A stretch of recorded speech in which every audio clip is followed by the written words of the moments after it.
হাটাজারিতে মুনাফিক আছে না নাই? আজকের দিনে এমন ইসলাম দেখা যায় যেগুলা সংসদে ঢোকার জন্য না যায় আবার জায়েজ হয়ে যায়। কথা বলেন আর ঠিক কিনা বলেন? আমরা সে কথা বলেছিলাম অন্তর্বর্তীকালীন সরকারের ভিতরে এগুলা লিস্টি হয়ে গেছে জনগণের কাছে। অন্তর্বর্তীকালীন সরকারের সময়ে কারা সুদের বিরুদ্ধে ওয়াজ করে নাই? কথা বলেন না ঠিক কিনা বলেন? মনে হয়েছে কোরআন শরীফ থেকে সুদটা মনে হয় বাইরে গেছে, মনে হয় সুদের আয়াত কোনো রহিত হয়ে গেছে নি কোনো? অন্তর্বর্তীকালীন সরকারে অনেক সময় আমার ভাইয়েরা সুদের ওয়াজ করে নাই, বাদ দিছে, কিন্তু সুন্নিরা সুদের ওয়াজ করছে। কথা বলেন না ঠিক কিনা? সেই মহাজনকে অনেকজনে জাতীয় ইমাম বানাই দিছে, আর অনেকজনে আল্লাহর নবীর খলিফা বানাই দিছে। কথা বলেন না ঠিক কিনা? কিন্তু সুন্নিরা শক্ত অবস্থানে ছিল, সুন্নিরা তার অবস্থান পাকাপোক্ত করেছে। বলে জানা যেই ব্যক্তি হবে হোক, সে দেশের না সারা পৃথিবীর যদি 1 নম্বর হয়, আমরা দেখতহীন বুক ফুলিয়ে বলবো সে ব্যক্তি সুদের সাথে সম্পৃক্ত ছিল। হাত তুলে বলো ঠিক কিনা বলো? আমরা সেদিনও ভয় পাই নাই, আজকের দিনও ভয় পাই না। কথা বলেন ঠিক কিনা? সেদিন অনেক ব্যক্তিরা বলেছিল মনে রেখো এমন কথা বলিও না, আরে সেই যদি রাগ হয়ে যায় আমাদের শেয়ার চলে যাবে। আমাদের সুন্নিদেরকে বলেছিল আরে আপনারা সুদের বিরুদ্ধে এভাবে ওয়াজ করতেছেন কেন? আপনাদের শেয়ারের কি দরকার? শেয়ার থাকবে না, এমন হবে তেমন হবে।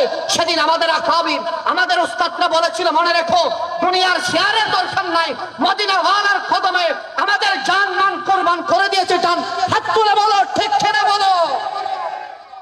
সেদিন আমরা কোরবান করে দিয়েছি, বুদ্ধি হয়েছে থেকে। কথা বলেন ঠিক কিনা? সেজন্য আমরা এটা বুক ফুলিয়ে বলি। অনেকে এক সময় হাটহাজারীর কলেজ মাঠে, দূরে না কাছে? কথা না দূরে না কাছে?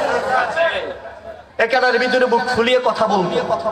26 সালে কথাগুলো বলতে বলে আসেনি যে 24 সাল 25 সাল 23 সালে যে কথাগুলো সে নিজে জাতিকে শপথ করাইছিল, এখন সেই শপথের উপরেই নিজে আসেনি? বলেন আসেনি? তো এই মুনাফিক দেখার জন্য কি আপনি আমেরিকা যেতে হবে? হাটাজারিতে মুনাফিক আছে না নাই? এই কথা বলেন আছে না নাই? এই জন্য সাবধান, সতর্ক হয়ে যাবেন। আপনারা আমারে জিজ্ঞেস করতে পারেন হুজুর তাদের দাড়ি লম্বা, তাদের কাবা কাবা সুন্দর, তাদের মানুষ বেশি, তাদের জনবল বেশি, তাদের শক্তি বেশি, তাদের পেশি শক্তি বেশি, তাদের গাড়ি বেশি, তাদের বাড়ি বেশি, তাদের ধন বেশি, তাদের দৌলত বেশি।